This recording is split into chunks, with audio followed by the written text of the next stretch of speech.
チューチューズズズー。これはまずい。お前もついにそれのヤバさに気づいたか？栄養あってもまずすぎるからな。何を言ってるんですか？このパックは味よし栄養満点の完全形態食ですよ。は？じゃあ何がまずいんだよ。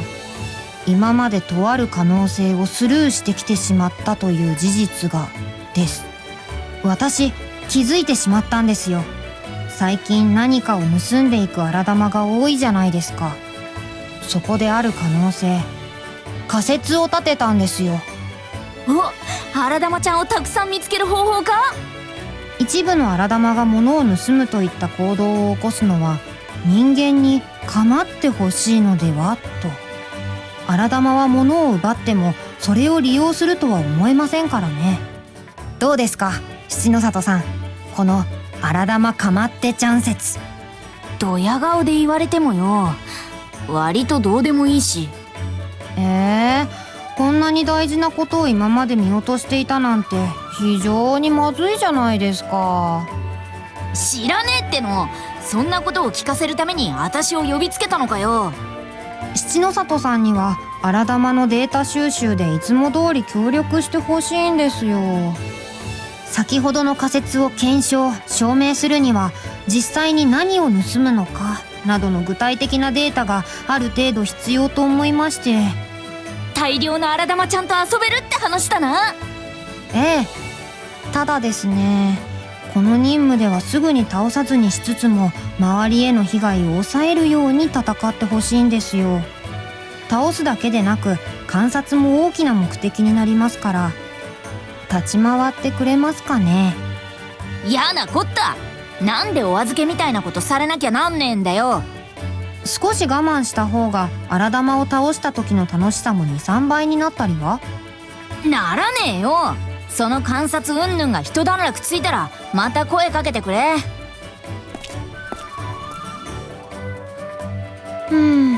七の里さんは予想の範囲内ですね。けれど一人でデータ収集は七の里さんとは別の方向で荒玉に興味がありそうな人が最適なんですが。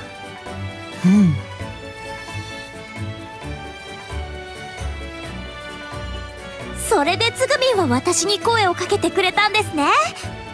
はい、小羽倉さんは荒玉に一加減ありますからね。きっと興味を持ってくれると。イエス！荒玉が物を盗むのは人間に構ってほしいからという仮説、とても面白いです。私もあり得ると思います。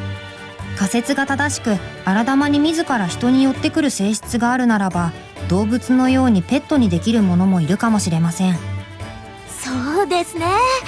カオルとネネのような関係が一般的になれたら素敵です。協力しますよ、つぐみ。構ってほしそうな荒玉が出そうな場所に心当たりは？すでにリサーチ済みです。では行きますか。レッツゴー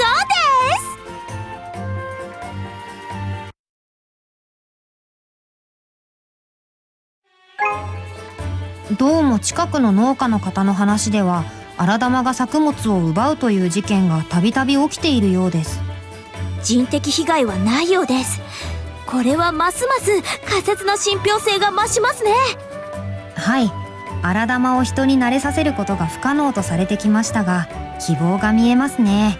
やる気が湧いてきましたよ。見てくださいよ、転がったレタス。不自然かつ食べられた形跡もありません。ビンゴみたいですね。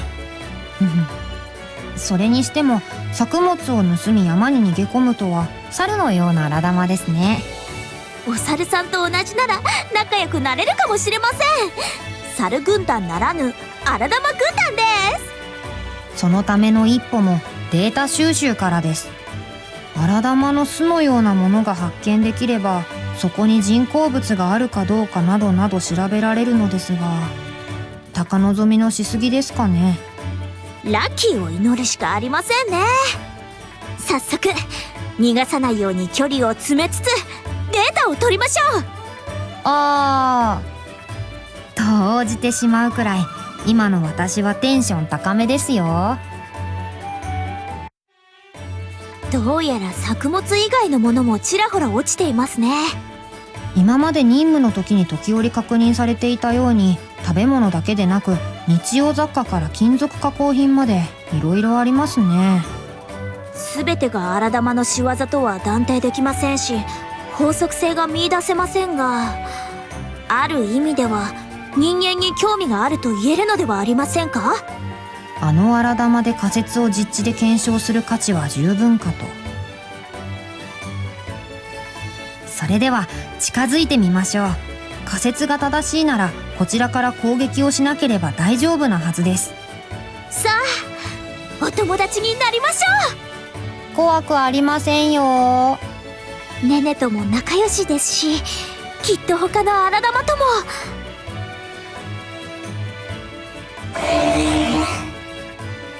ダメですか。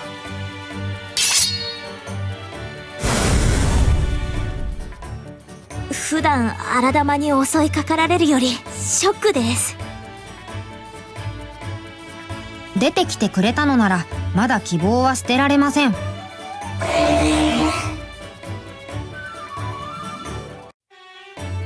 疲れました。すべて不発。この仮説は間違っていたのでしょうか。ともあれ小羽倉さん、お付き合いいただきありがとうございました。私も楽しかったのでノープロブレムですよ。ならよかったです。しかし荒玉が物を奪う理由は何なんですかね。騒ぎになれば都知が派遣され払われてしまうのに。あ、まさか払い清められるのが目的で目立つための行動を。つぐみんは本当に熱心ですよね。荒玉のことをよく知って何をしようと考えているんですか？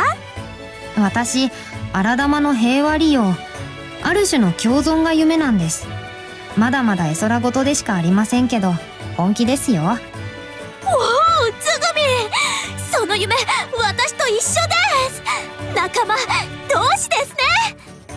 なんとこれは嬉しいですね。今後は一層の情報共有をお願いしたいですが、いいですかね、小羽倉さん。もちろんです。いやー、これでデータ収集もはかどりますね。さて、さっきの着想の検討をしながら帰りますか。